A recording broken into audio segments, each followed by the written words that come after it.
ಎಲ್ಲರಿಗೂ hi, welcome to my channel. ಎಲ್ಲರೂ ಹೇಗಿದ್ದೀರಾ ಸ್ನೇಹಿತರೆ? ಚೆನ್ನಾಗಿದ್ದೀರಾ? ನಾನಂತೂ ತುಂಬಾ ಚೆನ್ನಾಗಿದ್ದೀನಿ. ನೀವು ಕೂಡ ಚೆನ್ನಾಗಿದ್ದೀರಾ ಅಂತ ಭಾವಿಸ್ತೀನಿ. ಸ್ನೇಹಿತರೆ, ಇವತ್ತಿನ ವಿಡಿಯೋದಲ್ಲಿ ನಾನು ಡಯಟ್ ಮಾಡ್ತಾ ಇದ್ದೀನಿ. ಸೊ ನಾನು ನನ್ನ ಡಯಟ್ ಹೇಗಿರುತ್ತೆ ಅನ್ನೋದನ್ನ ನಿಮ್ಮ ಜೊತೆ ಶೇರ್ ಮಾಡ್ಕೊತೀನಿ. ಹಾಗೆ ಡೈಲಿ ಲಾಗ್, ಸೊ ನನ್ನ ಡೇ ರೊಟೀನ್ ಹೇಗಿರುತ್ತೆ ಅನ್ನೋದನ್ನು ಕೂಡ ನಿಮ್ಮ ಜೊತೆ ಶೇರ್ ಮಾಡ್ಕೊತೀನಿ. ಹಾಗೆ ನನ್ನ ಮಗಳು ಬಿದ್ದು ಒಂದು ಸ್ವಲ್ಪ ಹೆಚ್ಚು ಕಡಿಮೆ ಆಗಿಬಿಟ್ಟಿದೆ. ಅದು ಏನಾಯಿತು ಅಂತಲೂ ಕೂಡ ಶೇರ್ ಮಾಡ್ಕೊತೀನಿ.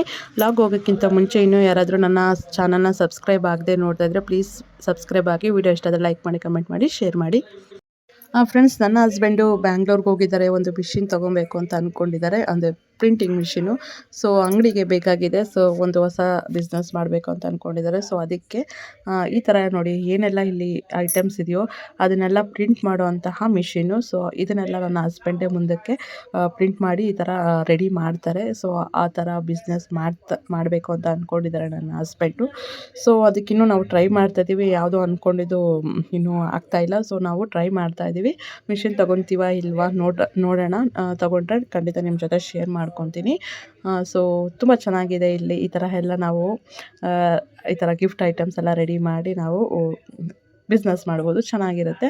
ಹಳ್ಳಿಯಲ್ಲಿ ವರ್ಕೌಟ್ ಆಗುತ್ತೋ ಇಲ್ವೋ ಗೊತ್ತಿಲ್ಲ. ಸೊ ನಾವೊಂದು ಪ್ರಯತ್ನ ಮಾಡ್ತಾಯಿದ್ದೀವಿ. ಆ ದೇವ್ರು ನಂಬಿಕೊಂಡು, ಆ ದೇವ್ರ ಅನುಗ್ರಹದಿಂದ ಒಂದು ಸ್ವಲ್ಪ ನಾವು ಅಂದ್ಕೊಂಡಿದ್ದೋ ಹಾಗೆ ಸಕ್ಸಸ್ ಆದರೆ ನಿಜವಾಗ್ಲೂ ತುಂಬಾ ನಮ್ಮ ಲೈಫಿಗೆ ನಿಜವಾಗ್ಲೂ ತುಂಬ ಇಂಪಾರ್ಟೆಂಟು, ತುಂಬ ಒಳ್ಳೆಯದಾಗುತ್ತೆ ನಮಗೆ. ಸೊ ನೀವು ಕೂಡ ಬ್ಲೆಸ್ ಮಾಡಿ ಫ್ರೆಂಡ್ಸ್, ನಮ್ಗೆ ಒಳ್ಳೇದಾಗಲಿ ಅಂತ. ಸೊ ಇವತ್ತು ನನ್ನ ಮೊದಲನೇ ದಿನ, ಅಂದರೆ ಡಯಟ್ ಮಾಡಬೇಕು ಅಂತ ಅಂದ್ಕೊಂಡಿದ್ದೀನಲ್ಲ. ಸೊ ಇದು ಮೊದಲನೇ ದಿನ, ಸೋಮವಾರದಿಂದ ಸ್ಟಾರ್ಟ್ ಮಾಡೋಣ ಅಂತ ಇವತ್ತು ಸೋಮವಾರ ಲಾಗ್ನ ಹಂಗೆ ಶೇರ್ ಮಾಡ್ಕೊತಾ ಇದ್ದೀನಿ. ಸೊ ಮಾರ್ನಿಂಗ್ ಎದ್ದಿದ ತಕ್ಷಣ ಮೇಲ್ಗಡೆ ಬಂದೆ. ಇಲ್ಲಿ ನಾನು ಒಂದು 10 ರೌಂಡ್ ವಾಕಿಂಗ್ ಮಾಡಿಕೊಂಡೆ. ಆಮೇಲೆ ಇದು ಮೊದಲನೇ ದಿನ ಆಗಿರೋದ್ರಿಂದ ನಾನು ಎಕ್ಸಸೈಸ್ ಎಲ್ಲ ಮಾಡ್ತಿಲ್ಲ, ಬರೀ ವಾರ್ಮಪ್ ಅಷ್ಟೇ, ಜಸ್ಟ್ ಟ್ರೈಲರ್ ಅಂತ ಹೇಳ್ಬೋದು. ಯಾಕಂತಂದರೆ ಒಂದೇ ದಿನ ಹೆವಿ ಎಕ್ಸಸೈಸ್ ಮಾಡಿ ಬಾಡಿಗೆ ಕನ್ಫ್ಯೂಸ್ ಆಗುತ್ತೆ. ಸೊ ಅಷ್ಟೊಂದು ವರ್ಕು ಒಂದೇ ದಿನ ನಮ್ಮ ಬ್ರೈನ್ಗೆ ಮತ್ತು ಬಾಡಿಗೆ ಕೊಡಬಾರ್ದು.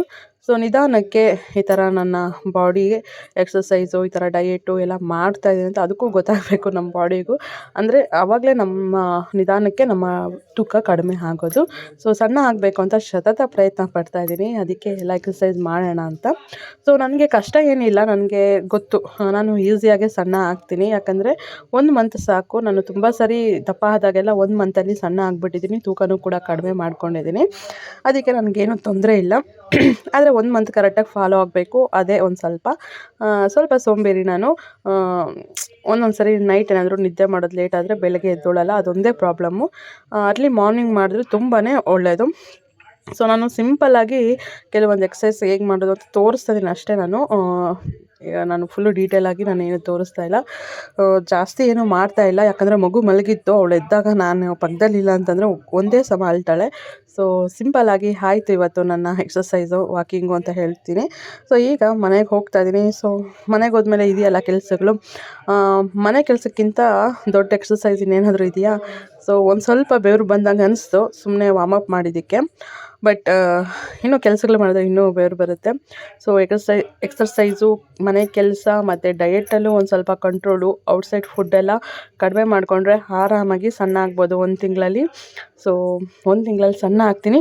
ನಾನು ಇವತ್ತು ವೆಯ್ಟ್ ಕೂಡ ಚೆಕ್ ಮಾಡಿ ಎಷ್ಟಿದ್ದೀನಿ ವೆಯ್ಟ್ ಅಂತಲೂ ಕೂಡ ಹೇಳ್ತೀನಿ. 1 ಮಂತ್ ಆದಮೇಲೆ ಮತ್ತೆ ನಾನು ಚೆಕ್ ಮಾಡ್ಕೊತೀನಿ ನಾನು ಎಷ್ಟು ಸಣ್ಣ ಆಗಿದ್ದೀನಿ ಅಂತ, ಎಷ್ಟು ತೂಕ ಕಡಿಮೆ ಆಗಿದೆ ಅಂತ ನನಗೆ ಕ್ಲಾರಿಟಿ ಗೊತ್ತಾಗುತ್ತೆ. ಸೊ ನಿಮ್ಮ ಜೊತೆನೂ ಶೇರ್ ಮಾಡಿಕೊಂಡ್ರೆ ನಿಮಗೂ ಗೊತ್ತಾಗುತ್ತೆ 1 ತಿಂಗಳಲ್ಲಿ ಎಷ್ಟು ಸಣ್ಣ ಆಗ್ಬೋದು, ಎಷ್ಟು ಈ ಥರ ಪ್ರಯತ್ನ ಪಟ್ಟರೆ ಅಂತ.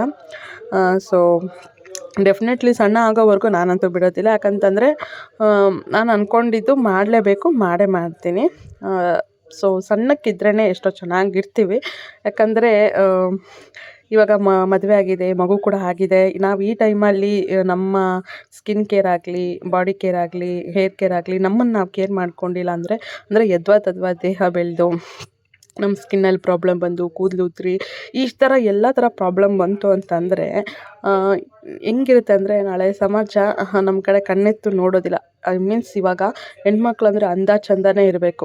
ಇವಾಗ ನೋಡಿ, ದಪ್ಪಕ್ಕೆ ಒಂಥರ ಏನು ಹೆಲ್ತಿಯಾಗಿ ಇಲ್ಲದೇ ಇರೋರನ್ನ ಜಾಸ್ತಿ ಜನ ಇಷ್ಟಪಡ್ತಾರೆ. ಫಿಟ್ಟಾಗಿ ಹೆಲ್ತಿಯಾಗಿ ಚೆನ್ನಾಗಿ ನೋಡೋಕ್ಕೆ ಚೆನ್ನಾಗಿರೋರನ್ನೆಲ್ಲ ನೋಡೋಕ್ಕೆ ಇಷ್ಟಪಡ್ತಾರೆ. ಅಫ್ಕೋರ್ಸ್ ಯಾರೇ ಆಗಲಿ, ಯಾರು ಫಿಟ್ಟಾಗಿ ಹೆಲ್ತಿಯಾಗಿರ್ತಾರೋ ಅವ್ರನ್ನೇ ನಾವು ಇಷ್ಟಪಡ್ತೀವಿ. ಸೊ ನಾವು ಹಾಗೆ ಇರಬೇಕು, ಅದು ಆರೋಗ್ಯಕ್ಕೂ ಕೂಡ ಒಳ್ಳೆಯದೇ. ಸೊ ನಾನಿಲ್ಲಿ ಅಡುಗೆ ಮನೆ ಕ್ಲೀನ್ ಮಾಡ್ಕೊಳ್ಳೋಣ ಅಂತ ಬಂದಿದ್ದೀನಿ. ಅಡುಗೆ ಮನೆ ಕ್ಲೀನ್ ಮಾಡ್ಕೊತಿದ್ದೆ. ಅಂದರೆ ಏನು ಕ್ಲೀನಾಗೇ ಇದೆ, ರಾತ್ರಿ ಎಲ್ಲ ಕ್ಲೀನ್ ಮಾಡಿದ್ನಲ್ಲ. ಸೊ ಮಾರ್ನಿಂಗು ಏನಾದರೂ ತಗೊಳ್ಳುವಾಗ ಮಾಡುವಾಗ ಏನಾದರೂ ಒಂಚೂರು ಚೆಲ್ಲಿರುತ್ತೆ, ನಾನು ಆವಾಗವಾಗ ಈ ಥರ ಒರೆಸ್ಕೊತಾನೆ ಇರ್ತೀನಿ. ಸೊ ಅವಾಗ ಅಡುಗೆ ಮನೆ ಕ್ಲೀನಾಗಿ ಕಾಣುತ್ತೆ. ಸೊ ನಾನಿವತ್ತು ಒಂದು ಡ್ರಿಂಕ್ ಅಂದರೆ ಸಿಂಪಲ್ ಆಗಿರೋಂತಹ ಡ್ರಿಂಕ್ ಇವಾಗ ಕುಡಿತಾ ಇದ್ದೀನಿ. ಅದು ನನಗೆ ಜೀರ್ಣ ಆಗಲಿ, ನನಗೆ ಗ್ಯಾಸ್ಟ್ರಿಕ್ ಪ್ರಾಬ್ಲಮ್ ಇದೆ ಸ್ವಲ್ಪ, ಹಾಗೆ ಜೀರ್ಣನೂ ಕೂಡ ಸ್ವಲ್ಪ ಕಡಿಮೆನೇ. ಅದಕ್ಕೆ ನಾನು ಇವಾಗ ಒಂದು ಡ್ರಿಂಕ್ ಜೀರಿಗೆ ಹಾಕಿ ಬಿಸಿನೀರಿಗೆ ಜೀರಿಗೆ ನೀರನ್ನ ಕುಡಿತಾ ಇದ್ದೀನಿ. ನೋಡಿ, ಬಿಸಿ ಬಿಸಿ ಆಗಿರೋವಂಥದ್ದು ಜೀರಿಗೆ ನೀರು ಕುಡಿತಾ ಇದ್ದೀನಿ. ಜೀರ್ಣ ಆಗುತ್ತೆ, ಆರೋಗ್ಯಕ್ಕೆ ಒಳ್ಳೆಯದು, ನನ್ನ ಡಯೆಟ್ಗೆ ಯೂಸ್ ಆಗುತ್ತೆ, ನನ್ನ ತೂಕ ಕಡಿಮೆ ಆಗುತ್ತೆ ಅಂದ್ಬಿಟ್ಟು ಸೊ ನಾನು ಜೀರಿಗೆ ಹಾಕ್ಕೊತಾ ಇದ್ದೀನಿ. ಇದಕ್ಕೆ ಚಕ್ಕೆನೂ ಕೂಡ ಹಾಕ್ಕೊಬೇಕು, ನಾನು ಮರ್ತೋದೆ. ಅರ್ಜೆಂಟಲ್ಲಿ ನನ್ನ ಮಗಳು ಬೇರೆ ಎದ್ಬಿಟ್ಲು. ಸೊ ಅವಳಿಗೆ ಹಾಲು ಮಾಡಬೇಕು ಅನ್ನೋ ಕಾರಣಕ್ಕೆ ನಾನು ಅರ್ಜೆಂಟಲ್ಲಿ ಮಾಡಿಕೊಂಡೆ. ಇವಾಗ ಮಗುಗೆ ಹಾಲು ಕಾಯಿಸಿದೆ, ಹಾಲು ಹಾಕ್ಕೊಟ್ಟೆ ಅವಳಿಗೆ ಫೀಡಿಂಗ್ ಬಾಟ್ಲಿಗೆ. ಆಮೇಲೆ ಫಿಶ್ಗೆ ಫುಡ್ ಹಾಕಬೇಕು. ಸೊ ದಿನ ಫಿಶ್ಶಿಗೆ ಫುಡ್ ಹಾಕಬೇಕು. ಸೊ ಫುಡ್ ಹಾಕ್ತೀವಿ ಮಾರ್ನಿಂಗು ಮತ್ತು ಈವ್ನಿಂಗು 2 ಟೈಮ್ಸು ಫುಡ್ ಹಾಕ್ತೀವಿ. ಸೊ ಅಲ್ಲೇ ಪಕ್ಕದಲ್ಲೇ ಇಟ್ಬಿಟ್ಟಿದ್ದೀನಿ ಫಿಶ್ಶಿಗೆ ಫುಡ್ಡು, ಈಸಿಯಾಗಿ ಫಿಶ್ಶಿಗೆ ಫುಡ್ ಹಾಕ್ಬೋದು. ಇದಾದಮೇಲೆ ಬೆಳಗ್ಗೆ ನೀರು ಬಿಟ್ಟಿದ್ರು, ಒಂದು 8 ಗಂಟೆ ಆಗಿತ್ತು ನೀರು ಬಿಟ್ಟಾಗ. ಈಗ ಸಿಂಪಲ್ಲಾಗಿ ಒಂದು ಚಿಕ್ಕದಾಗಿ ರಂಗೋಲಿ ಹಾಕಿದ್ದೀನಿ. ನನ್ನ ಮಗಳು ಹಾಲು ಕುಡ್ದು ಮಲಗಿದ್ದಾಳೆ, ಅವಳು ಎದ್ದೋಳಷ್ಟೊತ್ತಲ್ಲಿ ರಂಗೋಲಿ ಬೇಗ ಬೇಗ ಹಾಕ್ಬಿಡೋಣ ಅಂತ ರಂಗೋಲಿ ಹಾಕಿದ್ದೀನಿ. ಇದಾದಮೇಲೆ ಮಾರ್ನಿಂಗು ಟಿಫನ್ ಏನು ಮಾಡ್ಕೊತಾ ಇದ್ದೀನಿ ಅಂದರೆ ಪುಳಿಯೋಗರೆ ಮಾಡ್ಕೊತಾ ಇದ್ದೀನಿ. ಸೊ ನೋಡಿ, ಪುಳಿಯೋಗರೆ ಪೌಡ್ರು ಪ್ಯಾಕೆಟು ಏನೇನು ಪುಳಿಯೋಗರೆಗೆ ಬೇಕೋ ಎಲ್ಲ ಕ್ಲೀನಾಗಿ ಎತ್ತಿಟ್ಕೊಂಡಿದ್ದೀನಿ. ಈಸಿಯಾಗಿ ಬೇಗ ಬೇಗ ಮಾಡಿಬಿಡೋಣ ಅಂತ ಅಂದ್ಬಿಟ್ಟು ಉದ್ದಿನಬೇಳೆ, ಕಡಲೆಬೇಳೆ, ಉಪ್ಪು, ಅರಿಶಿನ, ಸಾಸಿವೆ, ಕಡಲೆಬೀಜ, ಒಣಮೆಣ್ಸಿನ್ಕಾಯಿ ಮತ್ತು ಕರಿಬೇವಿನ ಸೊಪ್ಪು, ಬೆಲ್ಲ, ಹಾಗೆ ಹುಣಸೆಹಣ್ಣು ನೆನೆಸಿಕೊಂಡು ಎಲ್ಲ ರೆಡಿ ಮಾಡ್ಕೊಂಡಿದ್ದೀನಿ. ಸೊ ಇಷ್ಟು ರೆಡಿ ಮಾಡ್ಕೊಂಡಿದ್ದೀನಿ. ಈಗ ಪಟ ಪಟ ಅಂತ ಆರಾಮಾಗಿ 2 ನಿಮಿಷದಲ್ಲಿ ಪುಳಿಯೋಗರೆ ಒಗ್ಗರಣೆ ಹಾಕ್ಬಿಡ್ಬೋದು. ಸೊ ಎಣ್ಣೆ ಹಾಕ್ಕೊತಾ ಇದ್ದೀನಿ. ಸೊ ಇದರಲ್ಲಿ ನಾನು ಪ್ಲಾಸ್ಟಿಕ್ ಬೇಡ ಅಂದ್ಬಿಟ್ಟು ಗ್ಲಾಸು ಬಾಟ್ಲಲ್ಲಿ ಎಣ್ಣೆ ಹಾಕ್ಕೊಂಡಿದ್ದೀನಿ. ಸೊ ಆದಷ್ಟು ಪ್ಲಾಸ್ಟಿಕ್ಕು ಯೂಸ್ ಮಾಡಬೇಡಿ, ಸ್ಟೀಲ್ ಐಟಮ್ಸೇ ಯೂಸ್ ಮಾಡಿ, ಸ್ಟೀಲ್ ಪಾತ್ರೆಗಳೇ ಯೂಸ್ ಮಾಡಿ ಅಂತ ಕಮೆಂಟ್ ಒಬ್ಬರು ಹಾಕಿದ್ರಲ್ಲ. ಸೊ ಅದು ನನ್ನ ಫೇವ್ರೆಟ್ ಸಬ್ಸ್ಕ್ರೈಬರು ದಿನ ಯಾವಾಗಲೂ ನನಗೆ ಕಮೆಂಟ್ ಮಾಡ್ತಿರ್ತಾರೆ. ಸೊ ಅವರು ಅನ್ನಪೂರ್ಣ ಅನ್ನೋರು ಅವ್ರು ಕಮೆಂಟ್ ಮಾಡಿದರು, ಓಕೆ ಸಿಸ್ಟರ್, ಇನ್ಮೇಲೆ ಆದಷ್ಟು ಸ್ಟೀಲ್ ಐಟಮ್ಸೇ ಜಾಸ್ತಿ ನಾವು ಯೂಸ್ ಮಾಡೋದು. ಸೊ ಎಣ್ಣೆ ಒಂದೇ ಪ್ಲಾಸ್ಟಿಕ್ ಡಬ್ಬ ಅದು ಯೂಸ್ ಮಾಡ್ತೀವಿ. ಇವಾಗ ಅದು ಕೂಡ ಇಲ್ಲ, ಸ್ಟೀಲ್ದಾಗಲಿ ಗ್ಲಾಸ್ದಾಗಲಿ ಯೂಸ್ ಮಾಡ್ತೀವಿ. ಸೊ ಈಗ ನೋಡಿ, ಇವಾಗ ಪುಳಿಯೋಗರೆ ಕೂಡ ರೆಡಿ ಆಗಿದೆ, ಒಗ್ಗರಣೆ ಹಾಕ್ಕೊಂಡೆ. ಈಗ ಅನ್ನ ಆಲ್ರೆಡಿ ಆರಿದೆ, ಇನ್ನೂ ಓಪನ್ ಮಾಡಿಟ್ಟಿದ್ದೀನಿ, ಇನ್ನೂ ಒಂದು ಸ್ವಲ್ಪ ಬೇಗ ಆರಲಿ ಅಂತ. ಅನ್ನ ಆರಿದ ಮೇಲೆ ಪುಳಿಯೋಗರೆಗೆ ಕಲಿಸ್ಕೊಂಡ್ರೆ ಬೇಗ ಕಲಿಸ್ಬೋದು, ಚೆನ್ನಾಗಿ ಬರುತ್ತೆ. ಸೊ ನೋಡಿ, ಒಗ್ಗರಣೆ ಎಲ್ಲ ರೆಡಿಯಾಗಿದೆ. ಸೊ ಅನ್ನ ಕೂಡ ರೆಡಿಯಾಗಿದೆ. ನಾನು ಅನ್ನ ಹಾಕ್ಕೊಂಡು ಚೆನ್ನಾಗಿ ಕಲಿಸ್ಕೊತಾ ಇದ್ದೀನಿ. ಪುಳಿಯೋಗರೆ ಕೂಡ ರೆಡಿ ಆಗೋಯಿತು. ಇವತ್ತು ಮಾರ್ನಿಂಗ್ 6 ಗಂಟೆಗೆ ನನ್ನ ಹಸ್ಬೆಂಡು ಔಟ್ಸೈಡ್ ಹೋದರು ಕೆಲಸದ ಮೇಲೆ. ಸೊ ಉಳಿದಿರೋ ಅನ್ನ ನಾನು ಹಾಗೆ ಎತ್ತಿಕ್ಕಿದ್ದೀನಿ. ಈಗ ನೋಡಿ, ನನ್ನ ಮಗಳು ಎದ್ದಿದ ತಕ್ಷಣ ರಂಗೋಲಿ ನೋಡಿದ ತಕ್ಷಣ ಅಲ್ಸಾಕಿದ್ಲು. ಫ್ರೆಂಡ್ಸ್, ಇವತ್ತು ಹಾಕಿರೋ ರಂಗೋಲಿ ಹೇಗಿದೆ ಅಂತ ಕಮೆಂಟ್ ಮಾಡೋದು ಮಾತ್ರ ಮರಿಬೇಡಿ. ಈಗ ನಾನು ಸ್ನಾನನೂ ಮುಗಿಸ್ಕೊಂಡ್ಬಂದೆ. ಸೊ ಈಗ ದೇವ್ರ ಪೂಜೆ ಮಾಡೋಣ ಅಂತ ಹೂಗಳನ್ನೆಲ್ಲ ಎತ್ತಿಕ್ಕೊತಾ ಇದ್ದೀನಿ. ನೋಡಿ, ಇವಾಗ ಸಿಂಪಲ್ಲಾಗಿ ಹೂಗಳನ್ನಿಟ್ಟು ಪೂಜೆ ಕೂಡ ಮಾಡಿದ್ದೀನಿ. ಸೋಮವಾರ ಶಿವನಿಗೆ ನೆನೆಸ್ಕೊಂಡು ಶಿವನ ಹತ್ರ ನಾನು ಕೆಲವೊಂದು ವಿಚಾರನ ಶೇರ್ ಮಾಡಿಕೊಂಡೆ. ನನಗೆ ಈ ಥರ ವಿಚಾರದಲ್ಲಿ ನನಗೆ ಸಹಾಯ ಮಾಡು ಅಂತ ಕೆಲವೊಂದು ವಿಷಯ ಹೇಳ್ಕೊಂಡಿದ್ದೀನಿ ನಮ್ಮ ಶಿವ. ಸೊ ಯಾವಾಗಲೂ ನಾನು ಈಶ್ವರನ ಹತ್ರ ಮಾತಾಡ್ತೀನಿ. ನಾವು ಯಾವಾಗಿದ್ರು ದೇವ್ರ ಹತ್ರ ಮಾತಾಡಬೇಕು, ಅವಾಗ ನಾವು ದೇವ್ರಿಗೆ ಹತ್ರ ಆಗ್ತೀವಿ. ಎಲ್ಲರಿಗೂ hi, welcome to my channel. ಎಲ್ಲರೂ ಹೇಗಿದ್ದೀರಾ? ಚೆನ್ನಾಗಿದ್ದೀರಾ? ನಾನಂತೂ ತುಂಬಾ ಚೆನ್ನಾಗಿದ್ದೀನಿ, ನೀವು ಕೂಡ ಚೆನ್ನಾಗಿದ್ದೀರಾ ಅಂತ ಭಾವಿಸ್ತೀನಿ. ಸ್ನೇಹಿತರೆ, ಇವತ್ತು ನಾನು ಸೋಮವಾರದ ಲಾಗ್ನ ನಿಮ್ಮ ಜೊತೆ ಶೇರ್ ಮಾಡ್ಕೊತಾ ಇದ್ದೀನಿ. ಇವತ್ತು ಸೋಮವಾರ ಆಗಿರೋದ್ರಿಂದ ಪೂಜೆ ಎಲ್ಲ ಆಯಿತು. ಇವತ್ತು ಟಿಫನು ನಾನು ಪುಳಿಯೋಗರೆ ಮಾಡಿದ್ದೆ, ಅದೆಲ್ಲ ನಿಮ್ಮ ಜೊತೆ ಶೇರ್ ಮಾಡ್ಕೊತೀನಿ. ಸೊ ಈಗ 11 ಗಂಟೆ ಆಗಿಬಿಟ್ಟಿದೆ. ಸೊ ನಾನು ಟಿಫನ್ ಮಾಡೋಣ ಅಂತ ಬಂದಿದ್ದೀನಿ. ಸೊ ಟಿಫನ್ ಮಾಡ್ತೀನಿ.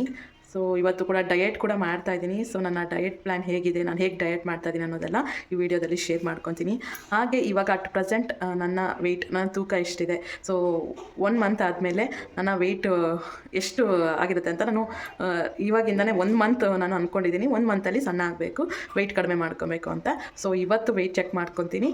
ಹಾಗೆ ನೆಕ್ಸ್ಟ್ 1 ಮಂತ್ ಆದಮೇಲೆ ನನ್ನ ಡಯೆಟ್ ಪ್ಲ್ಯಾನ್ ಎಲ್ಲ ನಾನು ಮುಗಿಸಿರ್ತಾನಲ್ಲ, ಸೊ ಆಗ ನೋಡ್ಕೊತೀನಿ ನನ್ನ ವೆಯ್ಟ್ ಎಷ್ಟು ಕಮ್ಮಿ ಆಗಿದೆ ಅಂತ. ಸೊ ಅದನ್ನೆಲ್ಲ ನಿಮ್ಮ ಜೊತೆ ಶೇರ್ ಮಾಡ್ಕೊತೀನಿ. ಸೊ ಇವತ್ತು ನನ್ನ ಅಟ್ ಪ್ರೆಸೆಂಟ್ ಈ ದಿನ ನನ್ನ ವೆಯ್ಟ್ ಎಷ್ಟಿದೆ ಅನ್ನೋದನ್ನ ನಾನು ವಿಡಿಯೋ ಕೊನೆಯಲ್ಲಿ ನಿಮಗೆ ತಿಳಿಸ್ಕೊಡ್ತೀನಿ. ಸೊ ವಿಡಿಯೋ ಕೊನೆಯಲ್ಲಿ ಇರುತ್ತೆ ನನ್ನ ವೆಯ್ಟ್ ಎಷ್ಟಿದೆ ಅಂತ. ಸೊ ವಿಡಿಯೋ ಪೂರ್ತಿ ನೋಡಿ. ವಿಡಿಯೋ ಇಷ್ಟ ಆದರೆ ಲೈಕ್ ಮಾಡಿ, ಕಮೆಂಟ್ ಮಾಡಿ, ಶೇರ್ ಮಾಡಿ. ಹಾಗೆ ನನ್ನ ಚಾನಲ್ಗೆ ಸಬ್ಸ್ಕ್ರೈಬ್ ಆಗಿ. ಬನ್ನಿ ಲಾಗ್ನ ಕಂಟಿನ್ಯೂ ಮಾಡ್ತೀನಿ. ಫ್ರೆಂಡ್ಸ್, ಈಗ ಮಾರ್ನಿಂಗ್ ಆಗೋಯ್ತು, 10:30 ಮೇಲೆ ಆಗೋಯ್ತು ಟೈಮು. ನಾನಿನ್ನೂ ಟಿಫನ್ ಮಾಡಿಲ್ಲ. ಸೊ ಇವತ್ತು ಪುಳಿಯೋಗರೆ ಹಾಕ್ಕೊಂಡು, ಹಾಗೆ ಮೊಸರಿಗೆ ಒಂಚೂರು ಉಪ್ಪು ಮತ್ತು ಇದು ಕೊತ್ತಂಬರಿ ಸೊಪ್ಪು ಹಾಕ್ಕೊಂಡು ಕಲಿಸ್ಕೊಂಡು ಎರಡೂ ಕಾಂಬಿನೇಷನ್ ತಿಂತಾಯಿದ್ದೀನಿ. ಅದು ತುಂಬ ಚೆನ್ನಾಗಿರುತ್ತೆ ಟೇಸ್ಟು. ನಾನು ಯಾವಾಗಲೂ ಪುಳಿಯೋಗರೆಗೆ ಮೊಸರು ಹಾಕ್ಕೊಂಡು ತಿಂತೀನಿ. ಈಗ ನೋಡಿ, ನಮ್ಮ ಸಿಟ್ಟಿಂಗ್ ಚೇರ್ ತೊಟ್ಲಿದೆಯಲ್ಲ, ಅಲ್ಲಿ ಒಂದು ಹಕ್ಕಿ ಬಂದು ಅದು ಕೂಡ ಆಡ್ತಾಯಿದೆ ಕುತ್ಕೊಂಡು. ಸೊ ಅದನ್ನು ನಾನು ಅಪ್ಪ ತೋರಿಸಿದ್ರೆ ವೀಡಿಯೋ ಮಾಡ್ಕೊಂಡ್ರು, ಅದಕ್ಕೆ ನಾನು ವೀಡಿಯೋ ಮಾಡ್ಕೊತಾ ಇದ್ದೀನಿ. ಸೊ ಅದಾದಮೇಲೆ ಪಾಪುನ ಮಲಗಿಸಿ ನಾನು ಒಂದು ಸ್ವಲ್ಪ ಹೊತ್ತು ಮಲ್ಕೊಂಡು ರೆಸ್ಟ್ ತೊಗೊಂಡೆ. ಅದಾದಮೇಲೆ ಮಧ್ಯಾಹ್ನ ನಾನು ಇನ್ನೊಂದು ಚೂರು ಅನ್ನ ಮತ್ತು ಮಜ್ಜಿಗೆ ತಿಂದೆ. ಸೊ ಸ್ವಲ್ಪ ತಂಪಿರಲಿ ಅಂತಂದ್ಬಿಟ್ಟು ಸ್ವಲ್ಪ ಅಷ್ಟೇ ತಿಂದೆ. ನಾನು ಫುಡ್ಡಲ್ಲೇನು ಡಯಟ್ ಇದು ಮಾಡ್ತಾಯಿಲ್ಲ. ಈವ್ನಿಂಗ್ ಹಾಗೆ ನೋಡಿ, ಡ್ರೈ ಫ್ರೂಟ್ಸ್ ಎಲ್ಲ ತೊಗೊಂಡಿದ್ದೀನಿ ಮತ್ತು ಬಟರ್ದು ಪ್ಯಾಕೆಟ್ಸು ಒಂದು ಡಬ್ಬದಲ್ಲಿದೆ, ಅದು ನನ್ನ ಹಸ್ಬೆಂಡ್ ತಂದು ಕೊಟ್ಟಿದ್ದರು. ಸೊ ಅದು ಯೂಸೇ ಮಾಡಿರಲಿಲ್ಲ. ಸರಿ ಇವತ್ತು ಯೂಸ್ ಮಾಡೋಣ ಅಂತ ಅಂದ್ಬಿಟ್ಟು ಬ್ರೆಡ್ಗೆ ಹಾಕ್ಕೊಳ್ಳೋಣ ಅಂತ ಬಟರ್ ಹಾಕ್ಕೊತಾ ಇದ್ದೀನಿ. ತುಂಬ ಚೆನ್ನಾಗಿರುತ್ತೆ ಬ್ರೆಡ್ಗೆ ಹಾಕ್ಕೊಂಡ್ರೆ. ಸೊ ಹೇಗೆ ಬ್ರೆಡ್ಗೆ ಹಾಕ್ಕೊಳ್ಳೋದು ಅಂತ ತೋರಿಸ್ತೀನಿ ಬನ್ನಿ. ಆ್ಯಕ್ಚುಲಿ ಏನಾಗಿದೆ ಅಂದರೆ, ಬಟರ್ ಫುಲ್ಲು ಫ್ರೀಝರಲ್ಲಿ ಇಟ್ಬಿಟ್ಟು ಗಟ್ಟಿ ಆಗಿಬಿಟ್ಟಿದೆ. ಇಲ್ಲಾಂದರೆ ಕ್ಲೀನಾಗಿ ಬ್ರೆಡ್ಗೆ ಕ್ಲೀನಾಗಿ ಹರಡ್ಕೊಬೋದಿತ್ತು. ಈಗ ನಾನು ಒಂಚೂರು ಡ್ರೈ ಫ್ರೂಟ್ಸ್ ಹಾಕ್ಕೊಂಡು, ಅದೇ ದ್ರಾಕ್ಷಿ ಮತ್ತು ಅದನ್ನು ಕಿಸ್ಮಿಸ್ ಅಂತಾರಲ್ಲ, ಅದನ್ನು ಹಾಕ್ಕೊಂಡು ಬ್ರೆಡ್ ಮಧ್ಯದಲ್ಲಿ ಹಾಕ್ಕೊಂಡು ಈ ಥರ ಬ್ರೆಡ್ ತಿಂತಾಯಿದ್ದೀನಿ. ಈ ಥರ ತಿಂದರೆ ತುಂಬ ಚೆನ್ನಾಗಿರುತ್ತೆ, ನಂಗೆ ತುಂಬ ಇಷ್ಟ. ಸೊ ನನ್ನ ಮಗಳಿಗೆ ಬ್ರೆಡ್ ತಿನ್ನು ಅಂದರೆ ತಿನ್ನಲಿಲ್ಲ, ಸೊ ನಾನೇ ತಿಂತಾಯಿದ್ದೀನಿ. ಹಾಗೆ ಡ್ರೈ ಫ್ರೂಟ್ಸು ಒಂದು 5-6 ಡ್ರೈ ಫ್ರೂಟ್ಸ್ ತೊಗೊಂಡು ಅದನ್ನು ಕೂಡ ತಿಂದಿದ್ದೀನಿ. ಸಾಯಂಕಾಲ ಕಾಫಿ ಟೀ ಏನೂ ಕುಡ್ದಿಲ್ಲ, ಯಾಕೆಂತಂದರೆ ಹಾಲು ಪಾಪುಗೆ ಇಡ್ಲಿ ಅಂತ ಇಟ್ಟಿದ್ದೆ. ಈಗ ನಾನು ನೈಟು ಸಾಂಬಾರು ಮಾಡ್ಕೊತಾ ಇದ್ದೀನಿ. ಅನ್ನ ಮತ್ತು ಸಾಂಬಾರು ಮಾಡ್ತಾಯಿದ್ದೀನಿ, ತರಕಾರಿ ಸಾಂಬಾರು. ಸೊ ಅನ್ನ ವಿಶಿಲು ಕೂಡ ಬಂತು, 2 ವಿಶಿಲು. ಈಗ ಸಾಂಬಾರು ಕುದೀತಾ ಇದೆ ನೋಡಿ, ಆಲ್ಮೋಸ್ಟ್ ರೆಡಿ ಆಗಿಬಿಟ್ಟಿದೆ. ರಾತ್ರಿಗೆ ಊಟ ನನ್ನ ಹಸ್ಬೆಂಡ್ ಬಂದಿದ್ದ ತಕ್ಷಣ ಜೊತೆಗೆ ಊಟ ಮಾಡೋದೆ. ಹಾಗೆ ನಾನು ಕಾಳುಗಳು ಕೂಡ ನೆನೆಸಿದ್ದೀನಿ. ಸೊ ನಾಳೆ ಮತ್ತೆ ಹುರುಳಿಕಾಳು ಹಾಕಿ ಸಾಂಬಾರು ಮಾಡೋಣ ಅಂತ ಅಂದ್ಬಿಟ್ಟು ನೆನೆಸಿಟ್ಟಿದ್ದೀನಿ. ಹಾಗೆ ಫ್ರೆಂಡ್ಸ್, ಇವತ್ತೇ ನನ್ನ ವೆಯ್ಟ್ ಚೆಕ್ ಮಾಡ್ತಾಯಿದ್ದೀನಿ. ನನ್ನ ವೆಯ್ಟು 68 kg 750 ಗ್ರಾಮ್ ಇದೆ. ಈಗ ಈ ಗ್ರಹಣ ಬಂತಲ್ಲ, ಹುಣ್ಣಿಮೆ ಗ್ರಹಣ, ಇದ್ರ ಹಿಂದಿನ ದಿವಸ. ಸೊ ಅದು ನನಗೆ ಅನುಭವ ಆಯಿತು, ನನಗೂ ಒಂದು ಕೆಟ್ಟ ಅನುಭವ ಆಯಿತು. ಅದು ಏನು ಕೆಟ್ಟ ಅನುಭವ ಏನು ಅಂತೆಲ್ಲ ಹೇಳ್ತೀನಿ. ಏನಪ್ಪ ಅಂದರೆ, ನಾನು ಇಷ್ಟು ದಿವಸ ನಂಬ್ತಾರಿಲ್ಲ, ಈಗ ನಾನು ತುಂಬ ನಂಬ್ತೀನಿ. ಹೌದು, ಅಮಾವಾಸ್ಯೆ ದಿವಸ, ಹಿಂದಿನ ದಿವಸ, ಮುಂದಿನ ದಿವಸ, ಹುಣ್ಣಿಮೆ ಗ್ರಹಣ, ಈ ಮುಂದೆ ದಿವಸ ಎಲ್ಲ ತುಂಬ ಕೆಟ್ಟದಾಗಿರುತ್ತೆ ಅನ್ನೋದು ನಾನು ನಂಬ್ತೀನಿ. ಏನಾಯಿತು ಅಂತಂದರೆ, ನನ್ನ ಮಗಳು ಆಟ ಆಡ್ತಾಯಿದ್ಲು, ಹಾಲಲ್ಲೇ ಆಟ ಆಡ್ತಾಯಿದ್ಲು. ನಾವು ಎಲ್ಲರೂ ಹಾಲಲ್ಲೇ ಕೂತ್ಕೊಂಡಿದ್ದೀವಿ. ಮಗಳು ಚೆನ್ನಾಗಿ ಓಡಾಡಿಕೊಂಡು ಆಟ ಆಡ್ತಾಯಿದ್ಲು ನನ್ನ ಮಗಳು. ಹುಣ್ಣಿಮೆ ಮತ್ತು ಗ್ರಹಣ ಇತ್ತಲ್ಲ, ಅದ್ರ ಹಿಂದಿನ ದಿವಸ ಹೇಳ್ತಾ ಇರೋದು. ಸಾಯಂಕಾಲ ಹೊತ್ತು ಮುಳುಗಿದ ಮೇಲೆ ಆಗಿರುವಂತಹ ಘಟನೆ ಇದು. ಚೆನ್ನಾಗಿ ಆಡ್ಕೊಂಡೇ ಇದ್ಲು, ನಮ್ಮ ಮುಂದೆನೂ ಖುಷಿಯಾಗಿ ಓಡಾಡಿಕೊಂಡು ಚೆನ್ನಾಗಿ ಆಡ್ಕೊಂಡೇ ಇದ್ಲು. ನಾನೇನು ಮಾಡಿದೆ ಅಂದರೆ, ಪಾಪು ಬಿಸ್ಕೆಟ್ ಅಂತ ಕೇಳ್ತು, ಬಿಸ್ಕೆಟ್ ಕೊಡೋಣ ಅವಳಿಗೆ ಅಂತ ಅಂದ್ಬಿಟ್ಟು ನಾನು ಅಡುಗೆ ಮನೆಗೆ ಹೋದೆ. ನನ್ನ ಹಸ್ಬೆಂಡು ಅಲ್ಲೇ ಟಿ ವಿ ನೋಡ್ತಾಯಿದ್ರು, ಪಾಪು ಅಲ್ಲೇ ಆಟ ಆಡ್ತಾಯಿದ್ರು. ಅಜ್ಜಿ ತಾತ ಅಂದರೆ ನಮ್ಮ ಅಪ್ಪ ಅಮ್ಮ ಎಲ್ಲ ಇದ್ದರು. ಸರಿ, ನಾನು ಬಿಸ್ಕೆಟ್ ತೊಗೊಳ್ಳೋಣ ಅಂತ ಬಿಸ್ಕೆಟ್ ತೊಗೊಳಕ್ಕೆ ಹೋಗ್ತಾಯಿದ್ದೆ. ಆಗ ಕುದುರೆದೊಂದು ಬೊಂಬೆ ಇದೆ ನಮ್ಮ ಮನೆಯಲ್ಲಿ. ನೀವು ದಿನ ನನ್ನ ಲಾಗ್ಸ್ನ ನೋಡ್ತಿರೋರಿಗೆ ಗೊತ್ತಿರುತ್ತೆ, ಅದು ಕುದುರೆದೊಂದು ಬೊಂಬೆ ಇದೆ. ಅದರಲ್ಲಿ ಆಟ ಆಡ್ತಾಯಿದ್ದವಳು ಒಂದೇ ಸಮ ಜೋರಾಗಿ ಎಳ್ಕೊಂಡು ಬಂದುಬಿಟ್ಟು ಆ ಕುದುರೆ ಗೊಂಬೆ ಇದೆಯಲ್ಲ, ಅದು ಅವಳು ಕಾಲಿಗೆ ಸಿಕ್ಕಾಕ್ಕೊಂಡು ಮುಗ್ಗರಿಸಿ ಬಿದ್ದಿದ್ದಾಳೆ. ಪಟ್ ಅಂತ ಸೌಂಡ್ ಬಂತು. ನನಗೆ ಅಡುಗೆ ಮನೇಲಿ ನಾನು ಬಿಸ್ಕೆಟ್ ಪ್ಯಾಕೆಟ್ ತೆಗಿತಾ ಇದ್ದೆ. ಏನಿದು ಇಷ್ಟೊಂದು ಜೋರಾಗಿ ಸೌಂಡ್ ಬಂತಲ್ಲ ಅಂತ ನಾನು ಭಯ ಪಟ್ಕೊಂಡು ಗಾಬರಿಯಿಂದ ಓಡಿ ಬಂದರೆ, ಅವಳು ಬಿದ್ದುಬಿಟ್ಟಿದ್ದಾಳೆ. ನನಗೆ ನೋಡಿ ಭಯನ ಆಗೋಯ್ತು. ಅಷ್ಟೊತ್ತಲ್ಲ ಅವ್ರ ಅಪ್ಪ ಎತ್ಕೊಂಡಿದ್ರು. ನಾನು ಅಳ್ತಾ ಇದ್ದಾಳೆ, ಒಂದೇ ಸಮ ಜೋರಾಗಿ ಅಳ್ತಾ ಇದ್ದಾಳೆ. ಅವು ಅಕ್ಕಪಕ್ಕ ಮನೆಗೆಲ್ಲ ಕೇಳಿಸೋದ್ರ ಜೋರಾಗಿ. ಮಾಮೂಲಿ ಅವಳು ಅಳೋದೇ ಅಕ್ಕಪಕ್ಕದವ್ರಿಗೆಲ್ಲ ಕೇಳಿಸುತ್ತೆ ಮನೆಗೆ. ಇದರಲ್ಲಿ ಇಷ್ಟು ಜೋರಾಗಿ ಏಟು ಬಿದ್ದಿದೆ, ಇಷ್ಟು ಜೋರಾಗಿ ಕಿರ್ಚಿದ್ದಾಳೆ, ಹತ್ತಿದ್ದಾಳೆ ಅಂತಂದರೆ ನಂಗೆ ಅವಳು ಹಿಡಿಯೋಕ್ಕೆ ಆಗ್ತಾಯಿಲ್ಲ, ಸಮಾಧಾನ ಮಾಡೋಕ್ಕೆ ಆಗ್ತಾಯಿರಲಿಲ್ಲ. ಅಷ್ಟು ಜೋರಾಗಿ ಕಲ್ತಿದ್ದಾಳೆ. ಆಮೇಲೆ ನನ್ನ ಹತ್ರ ಬಂದಾಗ ಏನಾಗಿದೆ ನೋಡೋಣ, ಇರು ಅಂತ ಅಂದ್ಬಿಟ್ಟು ನೋಡೋಕ್ಕೂ ಬಿಡ್ತಾಯಿಲ್ಲ. ಏನಾಗಿದೆ ಅಂದರೆ, ಬಾಯಿಂದ ಫುಲ್ಲು ರಕ್ತ ಬರ್ತಾಯಿದೆ. ನನಗೆ ಒಂದೇ ಸಮ ಭಯ ಆಗೋಯಿತು. ಹಳ್ಳಿಗೇನಾದರೂ ಆಗಿದೆಯಾ, ಇಲ್ಲ ಏನಾಗಿದೆ, ಹೆಂಗೆ ಬಾಯಿಂದ ತುಂಬ ಬಂದುಬಿಡ್ತು ರಕ್ತ. ಅಂದ್ಕೊಂಡೇ ಇರಲಿಲ್ಲ ಹಿಂಗಾಗ್ಬಿಡುತ್ತೆ ಅಂತ ಅಂದ್ಬಿಟ್ಟು. ಆಮೇಲೆ ಹಳ್ಳಿಗೇನಾದರೂ ಆಗಿದೆಯಾ ಅಂತ ಅಂದ್ಬಿಟ್ಟು ನೋಡಿದ್ರೆ, ಸದ್ಯ ದೇವ್ರ ದಯದಿಂದ ಹಳ್ಳಿಗೇನೂ ಆಗಿಲ್ಲ. ಯಾಕಂದರೆ ಈಗ ತಾನೇ ಹುಟ್ಟುತ್ತಾ ಇರೋವಂಥ ಹಳ್ಳುಗಳಲ್ವ ಮಕ್ಕಳಿಗೆ. ಈಗೇನಾದರೂ ಹಳ್ಳಿಗೇನಾದರೂ ಇಲ್ಲ ಹೊಸಡಿಗೇನಾದರೂ ಇದಾಗೋಯ್ತು ಅಂದರೆ ಮತ್ತೆ ಬೆಳವಣಿಗೆನೇ ಅನ್ನೋದೇ ಇರೋಲ್ಲ. ಅವಳಿಗೆ ಇಲ್ಲಿ ಮಧ್ಯದಲ್ಲಿ ತುಟಿಗೆ ಏಟಾಗಿದೆ. ಯಾವಾಗಲೂ ಅವಳು ಬಿದ್ದಿದ್ದಾಳೆ ಆಗಾಗ, ಅಂದರೆ ಇಷ್ಟು ಜೋರಾಗಿ ಯಾವತ್ತೂ ಈ ರೀತಿ ಬಿದ್ದಿಲ್ಲ. ಎಲ್ಲರಿಗೂ ಆಶ್ಚರ್ಯ, ದಿಢೀರ್ ಅಂತ ಅಂದ್ಬಿಟ್ಟು ತುಂಬಾ ಇದರಲ್ಲಿ ಬಿದ್ದೋಗ್ಬಿಟ್ಲು ಅವಳು. ಸದ್ಯ ಏನೂ ಆಗಲಿಲ್ಲ. ಅವಳು ಬಿದ್ದಾಗೆಲ್ಲ ಕೈಯಲ್ಲಿ ಹಿಂಗೆ ಹಿಡಿತಾ ಇದ್ಲು. ಈ ಸರಿ ಅದು ಕೈಗೆ ಸಪೋರ್ಟ್ ತೊಗೊಂಡಿಲ್ಲ ಅವಳು, ಸರಿಯಾಗಿ ಇಲ್ಲಿ ಬಿದ್ದಿದೆ. ತುಂಬಾ ಭಯ ಆಗೋಯಿತು. ಸ್ವಲ್ಪ ಬಂತು, ಇನ್ನೂ ಬರ್ತಾನೆ ಇತ್ತು. ಆಮೇಲೆ ನಾವು ಅರಿಶಿನ ಎಲ್ಲ ಉಜ್ಜಿದ್ವಿ. ಆಮೇಲೆ ಒಂದೇ ಸಮ ಅಳ್ತಿದ್ಲು. ಅಂದರೆ ಅವಳಿಗೆ ಏನಾದರೂ ಗಾಯ ಆಗಿಬಿಟ್ರೆ ಅದನ್ನು ತುಂಬ ಸೀರಿಯಸ್ಸಾಗಿ ತೊಗೊಂಡು ಅದನ್ನೇ ನೆನೆಸ್ಕೊಂಡು ಅಳ್ತಾಳೆ. ರಾತ್ರಿ ಎಲ್ಲ ನಿದ್ದೆನೇ ಮಾಡಲ್ಲ. ಆ ಥರ ನನ್ನ ಮಗಳು. ಆ ಥರ ಆಯಿತು ಗ್ರಹಣ ಹಿಂದೆ ದಿವಸ. ನನಗೆ ಹೇಳ್ತಾ ಇದ್ಲು, ಕುದುರೆ ಬೊಂಬೆ ಬಂದುಬಿಟ್ಟು ಅದ್ರ ಕಣ್ಣನ್ನು ತೋರಿಸ್ತಾ ಇದ್ಲು ನನಗೆ. ಅವಳು ನೋಡು ನೋಡು ನೋಡು ಅಂತ. ಏನು ಇವಳು ಈ ಥರ ಕುದುರೆ ಬೊಂಬೆಗೆ ಹಿಂಗೆ ಕಣ್ಣು ತೋರಿಸ್ತಾ ಇದ್ದಾಳೆ ಅಂತ ನಂಗೆ ಗೊತ್ತಾಗಲಿಲ್ಲ ಆವಾಗ. ಏನೋ ಅದು ಏನು ಪ್ರಾಬ್ಲಮ್ ಇತ್ತೋ ಏನಾಯಿತೋ ನನಗಂತೂ ಗೊತ್ತಿಲ್ಲ. ಬಟ್ ಅದರಿಂದ ಇಷ್ಟು ಜೋರಾಗಿ ಏಟು ಬಿತ್ತು ನನ್ನ ಮಗಳಿಗೆ. ಆ ಥರ ಆಗಿದ ತಕ್ಷಣ ಅವಳು ಅಳೋದು, ನಾನು ಅಷ್ಟು ಬ್ಲಡ್ ನಾನು ನೋಡೇ ಇಲ್ಲ. ನಂಗೆ ತುಂಬಾ ಬೇಜಾರಾಗೋಯಿತು, ನೋವಾಗೋಯಿತು. ಇನ್ನು ನಾನು ಹತ್ಕೊಂಡೆ, ಇನ್ನು ಅವಳು ಇನ್ನೂ ಜೋರಾಗಿ ಅಳ್ತಾಳೆ ಅಂತ ಅಂದ್ಬಿಟ್ಟು ನಾನು ಹತ್ಕೊಂಡಿರ ಅವಳನ್ನ ಸಮಾಧಾನ ಮಾಡಿ ಹಾಲು ಕುಡಿಸಿ ಎಷ್ಟೊತ್ತವರೆಗೂ ಅವಳನ್ನ ನೋಡ್ಕೊಂಡಿದ್ದೆ ಆಗೋಯಿತು. ಸೊ ಈ ರೀತಿ ಆಗುತ್ತೆ. ಗ್ರಹಣ ಹಿಂದಿನ ದಿವಸ, ಅಮಾವಾಸ್ಯೆ ಹುಣ್ಣಿಮೆ ದಿವಸ ಎಲ್ಲ ಈ ಥರ ಆಗುತ್ತೆ. ಹುಷಾರಾಗಿರಬೇಕು. ಅದಕ್ಕೆ ನಮ್ಮ ಅಪ್ಪ ಹೇಳ್ತಾರೆ, ಹಿಂದೆ ಮುಂದೆ ದಿವಸ ಎಲ್ಲ ಎಲ್ಲೂ ಓಡಾಡಬಾರ್ದು. ಆ ದಿನವೂ ಅಷ್ಟೇ ಎಲ್ಲೂ ಹೋಗಬಾರ್ದು. ಒಂದು 6 ಗಂಟೆ ಆದಮೇಲೆ ಎಲ್ಲೂ ಓಡಾಡೋದು ಮಾಡೋದೆಲ್ಲ ಮಾಡಬಾರ್ದು.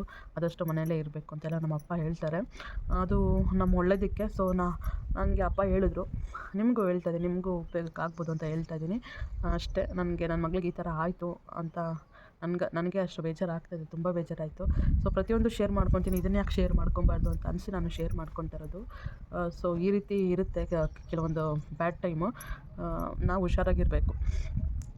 ತುಂಬಾ ಯಾರಿಗೆ ಗೊತ್ತು ಯಾವ ಟೈಮಲ್ಲಿ ಏನಾದರೂ ಆಗ್ಬೋದು. ನಮ್ಮ ಹುಷಾರಲ್ಲಿ ನಾವು ಇರಬೇಕು. ಸೊ ಅದಕ್ಕೆ ನಾನು ಈ ವಿಚಾರನ ಶೇರ್ ಮಾಡ್ಕೊಂಡಿದ್ದು. ಸೊ ನಿಮಗೂ ಗೊತ್ತಿರಲಿ ಇದೊಂದು ವಿಚಾರ ಈ ರೀತಿಯೂ ನಡೆಯುತ್ತೆ ಅಂತ ಅಂದ್ಬಿಟ್ಟು. ಸೊ ಅದಕ್ಕೆ ಏನೇನು ಹೇಳ್ತಾರೆ ಅಪ್ಪ ಅಂತಂದರೆ, ಹಿಂದೆ ಮುಂದೆ ದಿವಸ ದಿವಸ ಎಲ್ಲೂ ಓಡಾಡೋದು ಬೇಡ, ಹೊರಗಡೆ ಹೋಗೋದು ಬೇಡ. ಸಂಜೆ ಆಗಿದ ತಕ್ಷಣ ಮನೇಲೇ ಇದ್ಬಿಡಬೇಕು. ಆದಷ್ಟು ಎಲ್ಲೂ ಹೋಗಬಾರ್ದು. ಯಾವುದೇ ಥರ ಒಳ್ಳೆ ಕೆಲಸಗಳಾಗಲಿ ಇಲ್ಲ ತುಂಬ ದೂರ ಅಂದರೆ ಸಿಟಿ ಬಿಟ್ಟು ಆ ಕಡೆ ಹೋಗೋದು, ಆ ಥರ ಎಲ್ಲ ಹೋಗೋದು ಬೇಡ ಅಂತೆಲ್ಲ ಹೇಳ್ತಾರೆ. ಆಮೇಲೆ ಈ ಗಿಡಗಳು, ಬೇವಿನ ಮರ, ಹುಣಸೆ ಮರ ಅಂಥ ಜಾಗಕ್ಕೆಲ್ಲ ಹೋಗಬಾರ್ದು. ಮೇಲ್ಗಡೆ ಒಬ್ಬೊಬ್ಬರೇ ತಿರುಗಾಡ್ತಾ ಇರಬಾರ್ದು ಆ ದಿನಗಳಲ್ಲಿ, ಹಿಂದೆ ಮುಂದೆ ದಿನಗಳಲ್ಲಿ ಅಂತ ಈ ಥರ ಸುಮಾರು ಹೇಳ್ತಾರೆ. ಸೊ ಅದನ್ನೆಲ್ಲ ನನಗೆ ಅಪ್ಪ ಹೇಳ್ತಾರೆ, ನಾನು ಫಾಲೋ ಆಗ್ತೀನಿ. ಸೊ ನಿಮ್ಗೆ ಯಾರು ಹೇಳ್ದಿರ ಇರ್ಬೋದು, ಇಲ್ಲ ಹೇಳೋರು ಇರ್ಬೋದು. ಆದರೂ ಕೂಡ ನಾನು ಒಂದು ಮಾತು ಹೇಳ್ತೀನಿ. ಸೊ ಹುಷಾರಾಗಿರಿ. ಯಾಕಂದರೆ ನನ್ನ ಮಗಳಿಗೆ ಈ ಥರ ಆಯ್ತಲ್ಲ, ಸೊ ಆ ಥರ ಬೇರೆಯವ್ರಿಗೆ ಆಗಬಾರ್ದು. ಸೊ ನಾವು ಅದಕ್ಕೆ ಅಂತಲೂ ಹೇಳೋಕ್ಕಾಗಲ್ಲ. ಬಟ್ ಯಾವತ್ತೂ ಆಗದೆ ಇರೋದು ಆ ದಿನ ಆಯ್ತಲ್ಲ. ಸೊ ಅವಳು ಇದೊಂದು ವಿಚಾರ ನಿಮ್ಮ ಜೊತೆ ಶೇರ್ ಮಾಡ್ಕೊಬೇಕು ಅನಿಸ್ತು, ಅದಕ್ಕೆ ಶೇರ್ ಮಾಡಿಕೊಂಡೆ. ಐ ಹೋಪ್ ಇದು ನಿಮಗೆ ಉಪಯೋಗ ಆಗ್ಬೋದು. ಇವತ್ತೆಲ್ಲ ನಾಳೆ ಆಗ್ಬೋದು, ಇಲ್ಲ ಬೇರೆ ಯಾರಿಗಾದ್ರೂ ಶೇರ್ ಮಾಡಿ, ಅವ್ರಿಗಾದ್ರೂ ಉಪಯೋಗ ಆಗ್ಬೋದು. ಸೊ ಈ ವಿಡಿಯೋ ಇಷ್ಟ ಆಗಿದ್ರೆ ಪ್ಲೀಸ್ ಲೈಕ್ ಮಾಡಿ, ಕಮೆಂಟ್ ಮಾಡಿ, ಶೇರ್ ಮಾಡಿ. ಹಾಗೆ ನನ್ನ ಚಾನಲ್ಗೆ ಸಬ್ಸ್ಕ್ರೈಬ್ ಆಗಿ. ಸೊ ಇಲ್ಲಿವರೆಗೂ ವಿಡಿಯೋ ನೋಡಿದರೆ ತುಂಬ ಥ್ಯಾಂಕ್ಸ್ ಫಾರ್ ವಾಚಿಂಗ್. ಮತ್ತೆ ಮುಂದಿನ ಲಾಗಲ್ಲಿ ಭೇಟಿ ಆಗ್ತೀನಿ. ಬಾಯ್.